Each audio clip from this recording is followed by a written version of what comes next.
Thanks to this tip, my house now it smells like a rich people's house. You really gotta try this today. That's right, folks. After this tip, the smell in your house will never be the same, so this is what you're gonna do. Take a lime and then make 2 cuts on it. First, I'm gonna cut it like this, but don't cut all the way through. Alright, just go ahead and cut it like. And now let's go to here like a cross. Alright, and now let's do the following. Take a little container and put the lime in like, so I'm gonna use 3 because I'm gonna show you 3 variations. So after that, now you need coarse salt and we're gonna use only 1 tablespoon. So go ahead and add 1 tablespoon of coarse salt and the same for the other ones.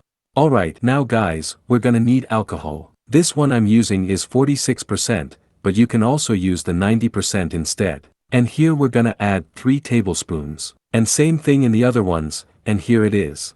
This one is ready. Folks, if you like a lime scent or citrus scent, you can leave it in the bathroom or on a shelf in the living room and it's gonna smell very pleasant. Alright, so now this other one, I'm gonna use fabric softener. Let's add here, only half a cap. You can use whatever brand you like by the way, but if possible, use a concentrated one. Otherwise, its smell won't be as present. So let's go ahead and add a little fabric softener here.